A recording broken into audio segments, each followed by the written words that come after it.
Good morning student. शुरू करते हैं आज की क्लास।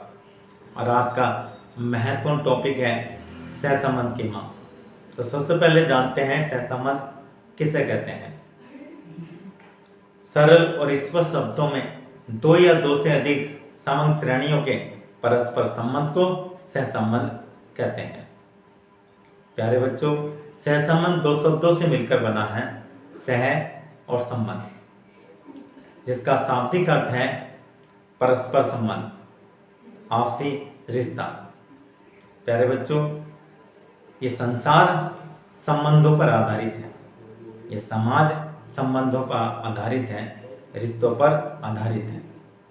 इस समाज में माँ बाप का रिश्ता होता है, माँ बाप का संबंध होता है, भाई बहन का संबंध होता है, पति पत्नी का संबंध होता है, मित्रता का संबंध होता है, गुरु शिष्य का संबंध होता है।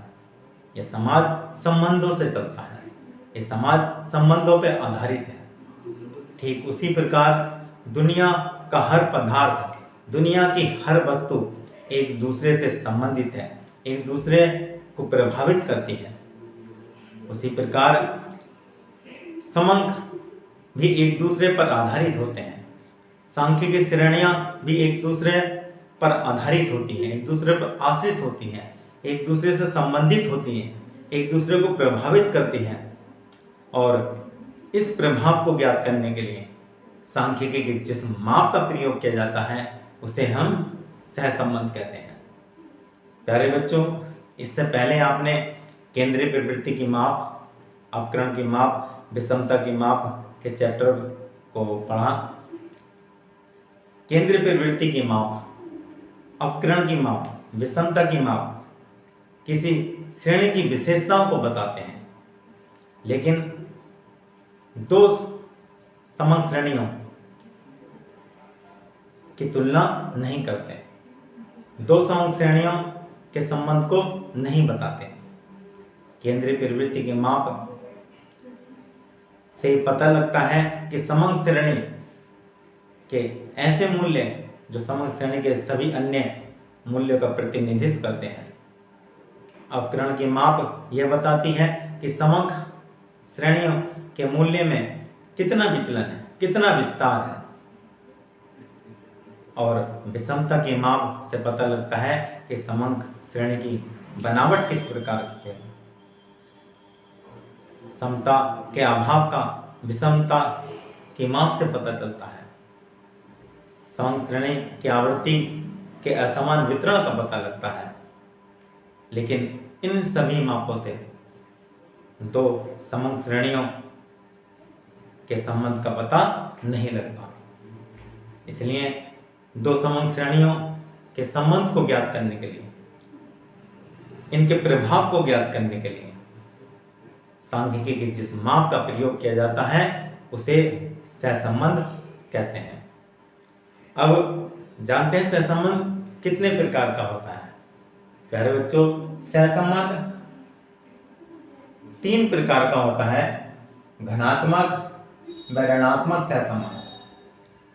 घनात्मक सहसंबंध जब दो समंग मालाओं के मूल्य एक ही दिशा में परिवर्तित होते हैं, अर्थात एक समंग माला के मूल्य में वृद्धि होती है तो दूसरी समंग मालाओं के मूल्य में भी वृद्धि होती है।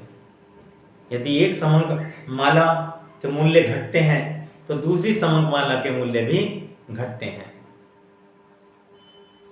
अर्थात जब दोनों समंग मालाओं में एक ही दिशा में परिवर्तन होता है तो उसे घनात्मक सहसंबंध कहते हैं। घनात्मक सहसंबंध गुणांक हमेशा प्लस में आता है। ऋणात्मक सहसंबंध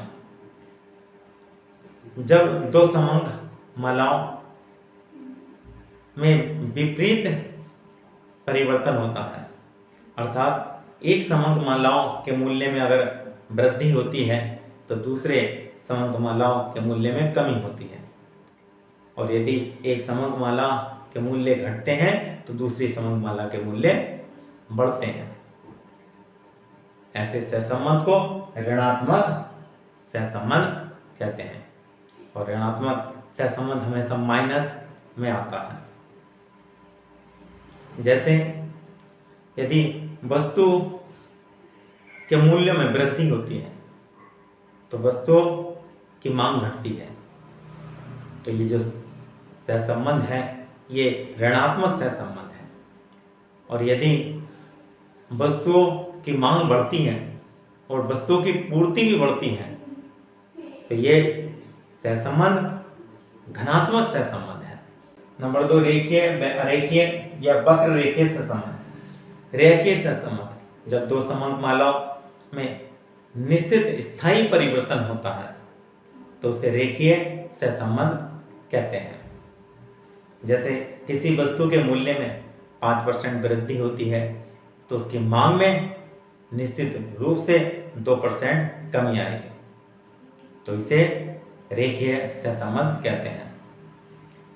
अरेखीय या वक्र रेखीय सहसंबंध, जब दो समांक श्रेणियों के परिवर्तन निश्चित नहीं होता, स्थायी नहीं होता है तो उसे अरेखीय या वक्र रेखीय सहसंबंध कहते हैं। जैसे यदि किसी वस्तु के मूल्य में 5% वृद्धि होती है और उसकी मांग में कभी 2% कमी आती है, कभी 5% कमी आती है, कभी 10% कमी आती है, कभी 20% कमी आती है, परिवर्तन निश्चित नहीं होता है, तो उसे हम अरेखीय या वक्र रेखीय सहसंबंध कहते हैं। नंबर 3, सरल, बहुगुणी व आंशिक सहसंबंध। सरल, जब दो समांक मालाओं में सहसंबंध ज्ञात किया जाता है तो उसे सरल सहसंबंध कहते हैं। दो से अधिक समांक मालाओं में सहसंबंध ज्ञात किया जाता है उसे बहुगुणी सहसंबंध कहते हैं। दो से अधिक चरों में सहसंबंध ज्ञात किया जाता है लेकिन अन्य चरों को स्थिर माना जाता है, केवल दो चरों में परिवर्तन ज्ञात किया जाता है तो उसे आंशिक सहसंबंध कहते हैं। अब जानते हैं सहसंबंध की मात्रा। प्यारे बच्चों, यदि सहसंबंध गुणांक +1 आता है तो ये पूर्ण धनात्मक सहसंबंध होगा और यदि -1 आता है तो ये पूर्ण ऋणात्मक सहसंबंध होगा। और यदि सहसंबंध गुणांक +0.75 से 1 के मध्य आता है तो ये उच्च धनात्मक सहसंबंध होगा। और यदि ये -0.75 से -1 के मध्य आता है तो ये उच्च ऋणात्मक सहसंबंध होगा। और यदि ये +0.25 से 0.75 के मध्य आता है तो ये मध्यम धनात्मक सहसंबंध होगा। और यदि माइनस के 0.25 से माइनस के 0.75 के मध्य आता है तो ये मध्यम ऋणात्मक सहसंबंध होगा। और यदि ये 0 से +0.25 के मध्य आता है तो ये निम्न धनात्मक सहसंबंध होगा। और यदि ये 0 से माइनस के 0.25 के मध्य आता है तो ये निम्न ऋणात्मक सहसंबंध होगा। और यदि 0 आता है तो सहसंबंध का अभाव होगा। प्यारे बच्चों, इस प्रकार ये आज आपको सहसंबंध का अर्थ, सहसंबंध के प्रकार, सहसंबंध की मात्रा अच्छी तरह से समझ में आ गई है। अगर कोई बात आपकी समझ में नहीं आती है तो आप कमेंट में लिख सकते हैं। आपकी हर समस्या का समाधान करने की हम पूरी कोशिश करेंगे। अगर आपको समझ में आता है तो वीडियो को लाइक करिए, औरों को शेयर भी कीजिए ताकि औरों का भी भला हो सके। अगर आप हमारे चैनल पर नए हैं और आपको लगता है ये चैनल आपके लिए लाभदायक है तो चैनल को सब्सक्राइब करिए और बेल आइकन को प्रेस कर दीजिए ताकि आने वाली हर वीडियो की जानकारी आपको होती रहे। अगर आप पिछली वीडियो देखना चाहते हैं तो प्ले लिस्ट में जाकर आप class wise, subject wise, chapter wise और टॉपिक वाइज वीडियो देख सकते हैं और समझ सकते हैं। धन्यवाद।